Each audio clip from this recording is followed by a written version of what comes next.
बहुत सारे लोगों का ये सवाल है कि क्या कनाडा का विजिट वीज़ा, टूरिस्ट वीज़ा बगैर बैंक स्टेटमेंट लग सकता है कि नहीं?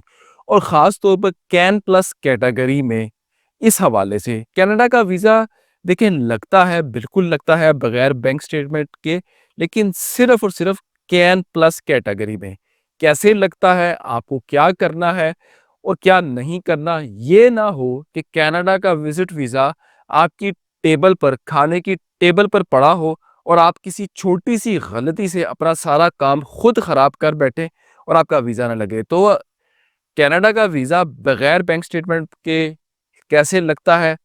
कौन-सा काम ऐसा है जो आपने नहीं करना? उसके लिए ये पूरी वीडियो देखें। एज़ यूजुअल रिक्वेस्ट, चैनल को लाइक करें, सब्सक्राइब करें, बेल आइकन पे क्लिक करें और घंटी के बटन को ज़रूर दबाइएगा और इस वीडियो को ज़्यादा से ज़्यादा अपनी फ्रेंड और फैमिली में प्लीज़ शेयर कर दीजिएगा। दूसरी रिक्वेस्ट, व्हाट्सएप पर सिर्फ उन्हीं लोगों ने राब्ता करना है जो हमसे पेड कॉल सेशन लेकर अपना केस या कोई मैटर डिस्कस करना चाहते हैं। नॉर्मल चार्जेस 30 मिनट की कॉल, हम आपकी पूरी बात सुनेंगे, अपनी पूरी बात सुनाएंगे, बताएंगे, आपके डॉक्यूमेंट्स की असेसमेंट भी उसमें शामिल होगी और उसके बाद आपको बताएंगे कि आया आपकी इस प्रोफाइल के हवाले से आपको क्या इस वक्त करना चाहिए। देखिए, बाज़ का थोड़े बहुत पैसे खर्च कर लेने से आप बहुत ज़्यादा पैसों के नुकसान से भी बच जाते हैं और ख़राब इमिग्रेशन हिस्ट्री से भी आप बच जाते हैं। देखिए, चलो जी, बगैर वक़्त ज़ाया के जी वीडियो को स्टार्ट करते हैं जी। पाकिस्तान में व्यूअर्स मेजॉरिटी के पास बैंक स्टेटमेंट नहीं होती और अगर किसी के पास हो भी तो उसको सही तरीके से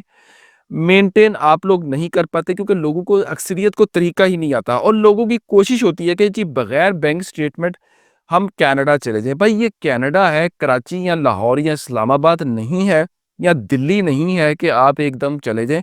और जब भी कोई क्रुक एजेंट आपको कनाडा का सुहाना ख्वाब दिखाता है बगैर बैंक स्टेटमेंट के वीज़ा लगवाने का, तो आप लोग हंसी खुशी मान जाते हैं। यहीं पर आप लोग गलती करते हैं। देखें, क्योंकि बहुत सारे लोग इस तरह का ही कारोबार कर रहे हैं और ज़्यादातर लोग ऐसे जो लोग होते हैं आपको नहीं बताते कि आपके कौन से डॉक्यूमेंट्स वो सबमिट कर रहे हैं, जीसीकी में कर रहे हैं या आईआरसीसी का पोर्टल यूज़ कर रहे हैं। दोनों में से किसी भी पोर्टल पर जब आपका एक दफ़ा वीज़ा अप्लाई हो जाए और आपके डॉक्यूमेंट सबमिट हो जाएँ, फिर आप उनको डाउनलोड नहीं कर सकते। ये बात कनाडा के हवाले से आप लोगों के ज़हन में रहे।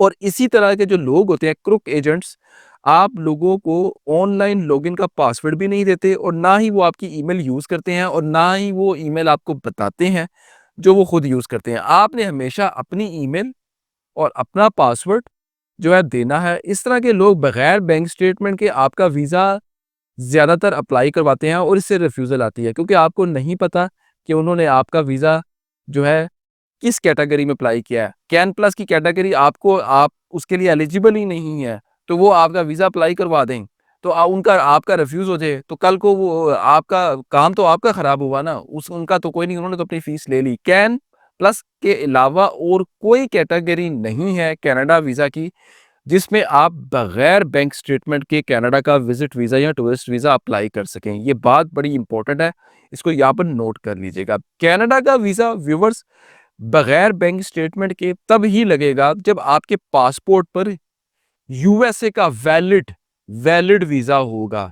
यूएसए के एक्सपायरी वीज़ा पर कैन प्लस कैटेगरी में आपका कनाडा का वीज़ा नहीं लगेगा। ये बात भी नोट कर लीजिएगा। एक सवाल ये भी बहुत ज़्यादा पूछा जाता है लोगों की तरफ से कि अगर यूएसए का वीज़ा वैलिड हो लेकिन ट्रैवल ना किया हो, तो कैन प्लस में अप्लाई हो सकता है? तो इसका सीधा सीधा और सिंपल जवाब है जी हाँ, आप कर सकते हैं।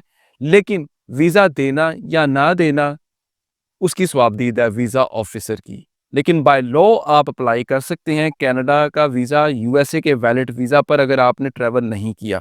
बेहतर है कि ट्रैवल करके ही अप्लाई कर लिया जाए तो ज़्यादा बेहतर है, लेकिन आप बाय लॉ अप्लाई कर सकते हैं। जब आप आईआरसीसी पर वीज़ा अप्लाई करते हैं तो वहाँ पर यूएसए वीज़ा की डिटेल आ रही होती है कैन प्लस कैटेगरी में।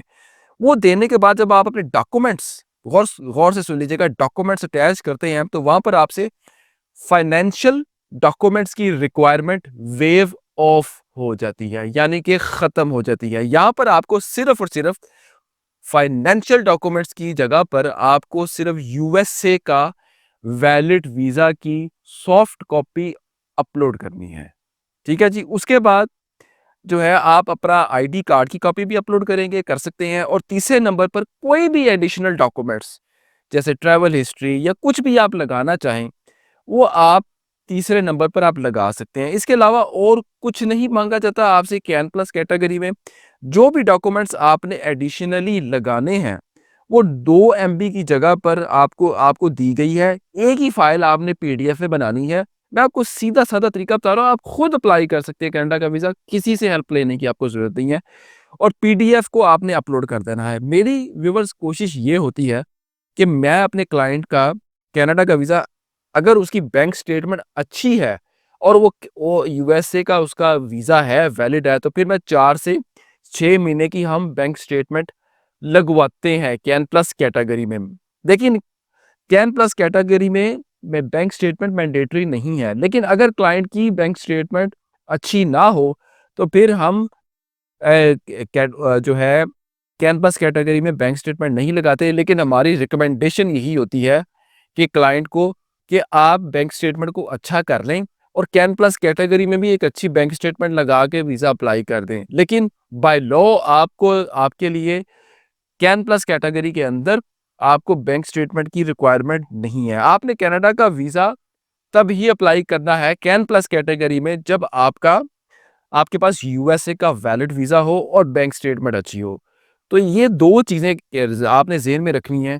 देखिए कैन प्लस कैटेगरी एक आसान तो है, लेकिन इसको ये वीज़ा आपके हाथ में पड़ा है, टेबल पर पड़ा है, लेकिन इसको अब ये बड़ा दुःख होगा आपको, बड़े अफ़सोस की बात होगी कि टेबल पर पड़ा वीज़ा आपका रिफ्यूज़ हो जाए। तो देखिए कैन प्लस वीज़ा को भी आपने उसी तरह ही कंसीडर करना है जिस तरह एक नॉर्मल विजिट वीज़ा आप यूएसए का या कनाडा का या किसी भी 5 आई कंट्री का अप्लाई करते हैं।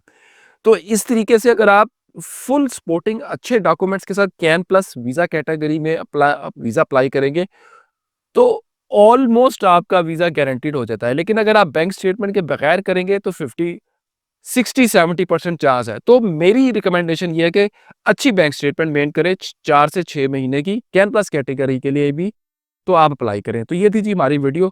कोई आपको सजेशन चाहिए, कोई अपना केस डिस्कस करना है, कोई मैटर डिस्कस करना है या कोई डॉक्यूमेंट्स की असेसमेंट करवानी है, तो आप हमसे पेड कॉल सेशन बुक करके आप हमसे राब्ता कर सकते हैं। हम आपको कंप्लीटली गाइड करेंगे, आपको क्या करना चाहिए, क्या नहीं करना चाहिए। तो बाज़ औक़ात जो है डिस्कशन करने से भी बहुत सारे मसाइल जो है हल हो जाते हैं। कुछ चीज़ें आपको नहीं पता थी, तो आपको उसका नॉलेज मिल जाता है। तो अब तक के लिए इतना ही। बहुत शुक्रिया। अल्लाह हाफ़िज़।